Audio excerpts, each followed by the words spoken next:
As Republicans around the country consider legislation to restrict voting, some corporate leaders are mapping out a plan to push back. This past Saturday, over 100 business leaders held a Zoom meeting to talk about voting rights. New York Times puts it this way: several senior business leaders spoke forcefully about the need for companies to use their clout to oppose new state legislation that would make it harder to vote. Earlier today, our friend Stephanie Ruhle spoke to Yale professor Jeffrey Sonnenfeld, who organized the call. They're across the political spectrum. The group was probably 65, 70% Republican, and they didn't all agree on what solutions they should follow. But they all were concerned about these voter restrictions, which most, if not all, saw as voter repression. But they also, you're exactly right, don't want politicians creating wedge issues. They don't want angry communities and finger-pointing workforces and hostile shareholders. That's the fabric of social society being torn apart is bad for business.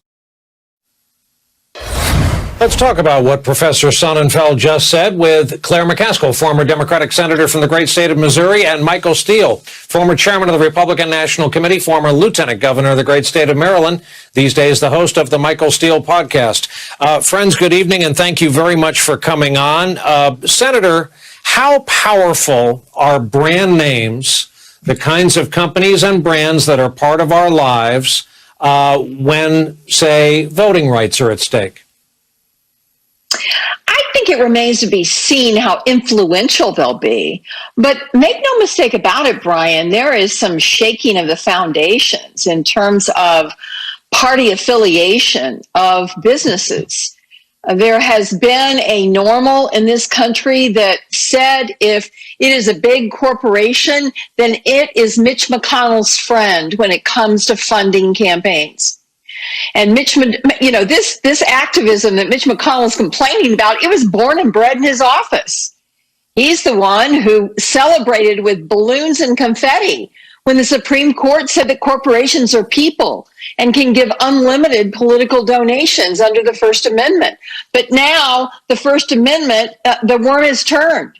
And the First Amendment is freeing these corporations up to say what they think about protecting democracy, and Mitch doesn't like it so much. But I know this. I think we have gotten past the time that Republican leaders in business in America are now just looking to vote for Republicans. Michael Steele, if there is a typical Republican left, the kind we used to define when the three of us were young, does corporate pushback make the average Republican sweat? I don't think it makes the average Republican sweat. I mean, that's always been, the purview of the leadership and the senatorial committees and congressional committees. The average Republicans, they, at the end of the day, they pay attention to the things they're interested in. They pay attention to how they use their dollars to promote their advocacy and candidates they support. It is, to Claire's point, a new branch, a new branding, if you will, for corporations to kind of get out here in this space. But here's the problem for McConnell. What's he going to do about it? To Claire's point, they're using their First Amendment right that has been expressly given to them by the Supreme Court, right? So what are you going to say to them now? Because guess what? Their employees are voters. And there are a hell of a lot more of their voters working for them, or voters working for them, than are necessarily voting for McConnell in his state or that particular congressman in their district. So their interest is a lot broader. The power of their constituents, if you will, voters, consumers, goes a lot farther. It's not that, we're just going to boycott the Starbucks in my hometown. No, we're going to boycott the Starbucks in every hometown in America. And that's a very different conversation for a corporation than Mitch McConnell being worried about the voters in Kentucky or, Marjorie Taylor Greene being worried about the voters in her congressional district. So it's a new day for these guys. Still have to wait and see how it shapes out. But corporations have a lot more sway here than I think McConnell really would like to see them express. Claire, if you'll forgive me a change of subject and gears, and if you'll forgive me tapping into your years as a prosecutor, tell me how you think the prosecution has done in the Chauvin trial, which we've all been watching. I think that it's been very strong. I think the way they have laid out the testimony and the evidence, I mean, that is part of your challenge as a prosecutor, is to tell a compelling story that keeps the jury's attention every step of the way. So you notice they have started out with emotional testimony of his girlfriend and then compelling testimony of bystanders who just witnessed, including some experts who witnessed what happened, and then expert testimony. And then they came back to really heartfelt testimony today by George Floyd's brother.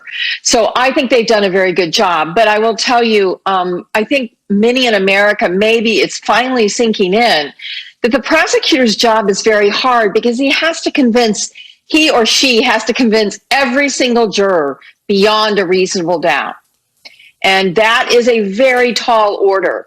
I think they have met that burden. Let's see how the defense case goes. But so far, I think the defense attorneys have been very ham-handed in stretching out the testimony of really powerful witnesses with really ineffective cross-examinations. Both friends of this broadcast, with a beautiful mix of fresh flowers and diplomas, have kindly agreed to stick around with us while we get a break in. Coming up when we continue our conversation, proving there is nothing like a hometown crowd, Trump this weekend delivered some straight-up toxic remarks at Mar-a-Lago. He relitigated the big lie. He called Mitch McConnell, quote, a stone-cold loser, saying a real leader never would have accepted the electoral results. Referring to Chuck Schumer, Trump is quoted as saying, if that were Schumer instead of this dumb son of a you-know-what, Mitch McConnell, they would never allow it to happen. They would have fought it. For good measure, he at least went after Mike Pence again as well. Still with us, Claire McCaskill and Michael Steele. Michael, I'd like to begin with you. People have remarked at how much quieter it's been with Trump off social media, how he's starting to feel more irrelevant. And though when you make a list of the courageous pushback Republicans, after Kinzinger and Liz Cheney, you start to run out of names. Have you been surprised that courage hasn't been in greater supply, even a couple of them? No, not really, because this has never been a national narrative for the GOP. It's always been very local and very personal. This is how, this is playing out at the state level. Look at what's happening within state parties around the country. Look at races that, for city council being impacted by Trump candidates. Well, similarly, races for chairman of the party and central committee are similarly impacted. And that's not lost on the elected leadership.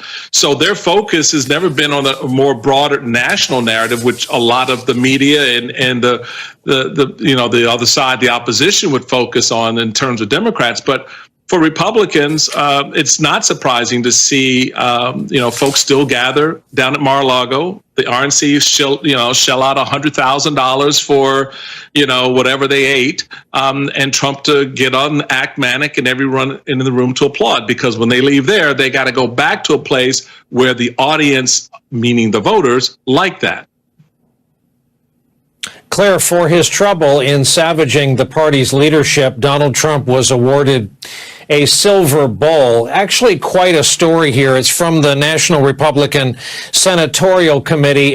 New York Magazine puts it this way: there are several unusual things about this award. One is that there is no evidence the NRSC had any intention of giving it out before Trump attacked the party's leader.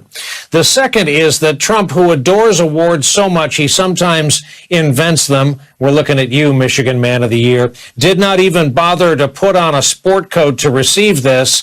The third is that the NRSC apparently plans to give it out every single year from now on. The photo, Claire, is downright uncomfortable. Senator Scott, who during happy times has the kind of smile where looks like he could name 50 places he could rather be. Trump is now the proud recipient of another silver bull. What do you make of this and the conundrum the party is in? Well, it's something else. I mean, first of all, that's a measly little bowl. I mean, that's not a big bowl. That's not a Trump bowl. Secondly, how ironic that the Republican Senatorial Campaign Committee is giving him an award while he's calling their leader a moron and saying that he's an idiot. I mean, it is just unbelievable. And how about Nikki Haley today? I mean, here's Nikki Haley, who came out and did a little bit of what Liz Cheney did and Kinzinger did and Mitt Romney did and even Mitch McConnell did right after January 6th. And then she comes out today and says, oh, no, I would never run if Donald Trump's running for president. And no, I would talk to him before. I would never challenge him. I'd be for him. What is wrong with these people? Don't they realize that fewer and fewer people are identifying as Republicans at this point? I mean, their party is shrinking, and it's not going to grow if they are all still cowering in the corner trying to please the liar hanging out at the golf course. I'm glad you mentioned Nikki Haley. We might just mention her name prior to going off the air tonight. And with that, our sincere thanks to former Senator Claire McCaskill, former RNC Chair Michael Steele. Thank you so much for staying up with us tonight. Coming up, the CDC's warning. We had as high as 80,000 cases in a day over the weekend. We see so many pulling back on some of the public health measures, the mask mandates, the restaurant opening, the bars. We've got to wait a bit longer until we get enough vaccine into people that we will clearly blunt any surge. More urgent warnings to stay vigilant as the U.S. averages now 70,000 new cases a day. On Saturday, our country broke the single-day record for vaccinations administered. But the CDC director says vaccinations alone aren't enough to stop a surge of infections in one state in particular. Before we talk with our medical expert tonight, NBC News correspondent Miguel Almaguer brings us the latest in the fight to end the pandemic. It's not just the metrics in Michigan pointing to a fourth surge. Scenes like these, doctors desperately trying to save lives inside COVID wards, are again unfolding in the nation's new pandemic epicenter. In Detroit, COVID patients are waiting hours for an open bed, many 55 and younger. The state seeing more infections in the first week of April than all of February. There is light at the end of this tunnel, but we know that we have seen a recent rise in cases. The governor, who's refusing to issue new mandatory restrictions, is instead asking the federal government for a larger vaccine supply. But today, the CDC director warns that alone won't stop the surge. We know that the vaccine will have a delayed response. The answer to that is to really close things down. Though the nation just vaccinated a record 4.6 million Americans Saturday, this week the country is on pace to inoculate 3 million a day after an 86% decline in the Johnson & Johnson supply allocated to states following a manufacturing mix-up. It comes as many states are beginning to report a small number of breakthrough cases, infections in those who were fully vaccinated. Those cases are rare and expected, with nearly half of all adults in this country having received at least one vaccination. Experts warn even in areas where infection rates are dropping, there's still danger. The states that are seeing the declines, it doesn't mean they're not going to see the rise. Tonight, a warning and a wake-up call as cases across the country climb again. Miguel Almaguer, NBC News. So with all this in mind out of Michigan, we are very happy to be joined to take our questions tonight by Dr. Erwin Redlener, who happens to be the founding director of the Columbia University National Center for Disaster Preparedness. He has advised us on public health since the beginning of this pandemic. And Doctor, what's important about talking to you tonight is the talk you had today with administration officials about the situation in Michigan. What did you learn? So, Brian, yeah, it's a complicated situation. And yesterday was a briefing that myself and a few others attended with all the major officials that are running President Biden's COVID efforts. And today I spoke again with them personally. And here's the situation.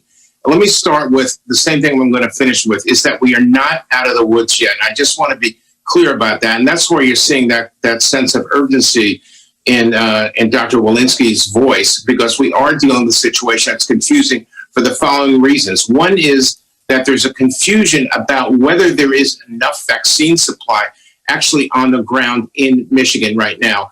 There may well be, there probably is, and there may be some additional needs for federal assets being brought in to help distribute and administer the vaccine. That's number one. But as the CDC director was very clear about, Brian, that's not going to solve this immediate crisis right now. We are going to need to be obsessively, continually focused on this sustaining of the public health measures, mask wearing, distancing, and all of that. And it's a third issue, too, which I talked with officials about today, which has to do with our ability to determine where and how extensive we're seeing new variants of the virus. And right now, the program is called genomic surveillance. And basically, that just means identifying new and potentially dangerous variants. The capacity of the U.S. to rapidly identify new mutations or variants is limited. And so we don't know what's going on really in Michigan. Are they experiencing a new variant? Are things just out of control because people aren't paying attention to the public health rules? We don't know that yet, and we won't know that until we get a lot better and more efficient at producing the genomic surveillance we need. But I will tell you, the administration is full on this case.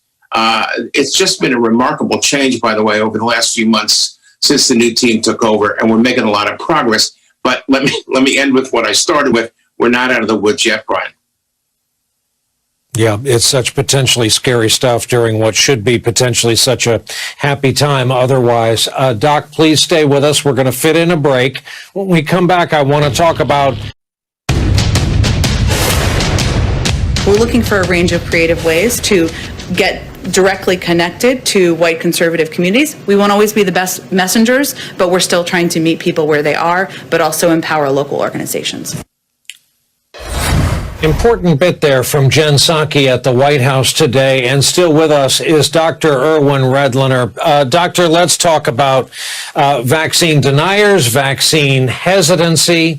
Would it be better if the Biden administration and the health officials you've spoken to over the past 48 hours put out a public health message that is more positive about what opens up to you once vaccinated, the life you can live and the things you can do without fear? Would that help kind of chip away at the vaccine hesitancy community? It's a good question, Brian, but I'm afraid not necessarily, because some of the hesitancy has to do with people living in communities that have been marginalized and simply don't trust government, and we need to have people who come from those communities talking to those people. I think that's what Jen was talking about. But we have 30% of Americans who right now are pretty hesitant, and some of them are pretty sophisticated absorbers of, BS on the internet, and are convinced that there's some harm attributable to the vaccines, which is just not true. So we actually need multiple messages to multiple groups who are not going to be taking the vaccine with any degree of predictability.